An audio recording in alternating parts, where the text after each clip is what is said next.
अस्सलाम वालेकुम, क्या हाल चाल है आप सबके। उम्मीद करती हूँ कि आप सब लोग खैरियत से होंगे, ठीक है। और आपसे मेरी गुजारिश है कि आप मेरी वीडियोस को पूरा लाजमी देखा करें और जाने से पहले चैनल को सब्सक्राइब और लाइक ज़रूर कर दिया करें वीडियो को, और कमेंट में ज़रूर बताया करें कि आप मेरी वीडियो को कहाँ से देख रहे हैं। इससे मेरी हिम्मत भी बढ़ जाती है और मुझे मोटिवेशन भी मिल जाती है।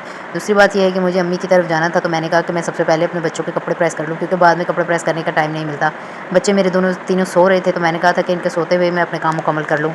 यही ख्याल मुझे बार-बार आ रहा था कि मैंने अम्मी की तरफ जाना है, लेकिन मेरी भी पैकिंग नहीं हुई। मेरी कोशिश यही थी कि इससे पहले कि मेरे तीनों बच्चे उठ जाएँ, उसको मुझे चाहिए कि मैं अपने सारा काम ख़त्म कर लूँ। इसीलिए मैंने सबसे पहले अपने कपड़े प्रेस किए, बच्चों के कपड़े प्रेस किए, जो बैग में डालने वाले थे वो बैग में रखे और जो इनको पहनाने थे वो पहना लिए। उसके बाद मेरा काम था सफाई का। मैंने कहा था कि बच्चों को मैं उनके पापा के पास भेज देती हूँ दुकान पे और ख़ुद सफाई कर लेती हूँ। 2 बच्चे तो अपने पापा के पास चले गए दुकान पे, लेकिन फ़ातिमा भी बहुत छोटी है, वो वहाँ पे जा नहीं सकती है, तो इसलिए मुझे इसे घर पे ही रखना पड़ता है।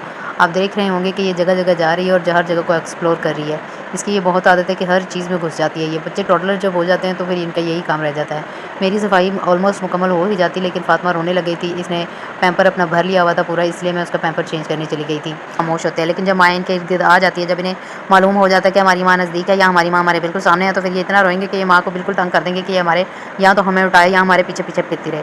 मेरे बच्चों का तो कम से कम यही हाल है। दुआ तो यही है कि अल्लाह ताला की ज़ात तमाम माँओं और बच्चों को हमेशा सलामत रखे, क्योंकि माएँ बच्चों के साथ ही अच्छी लगती है, बच्चों के बगैर तो माएँ भी अच्छी नहीं लगती। अब बारी थी मेरे किचन की। मैंने पैम्पर चेंज करने के बाद किचन भी अच्छे तरीके से साफ़ किया। पहले उसका एक कॉर्नर अच्छे से साफ़ किया और फिर मैं दूसरी तरफ आ गई थी। घर में सिर्फ मैं खाना बनाती हूँ या मेरे हस्बैंड। जब हम दोनों में से कोई एक थक जाता है तो फिर हमारे किचन का ये हाल हो जाता है। अक्सर मुझे रफ़ाकत ये कहते हैं कि किचन को गंदा नहीं छोड़ना चाहिए, पर मैं क्या कर सकती हूँ, किचन तो ज़बरदस्ती हो जाता है। जब मेरी तबीयत ख़राब होती है तो किचन वैसे भी गंदा हो ही जाता है, क्योंकि मैं किचन में आती नहीं हूँ और रफ़ाकत फिर जैसे खाना बनाते हैं वैसी सारी चीज़ें पड़ी रहती हैं। यहाँ पे मैंने कमरे की भी अच्छे से सफाई कर ली थी। आप मुझे याद रखिएगा। मिलते हैं नेक्स्ट व्लॉग में, तब तक के लिए अल्लाह हाफ़िज़।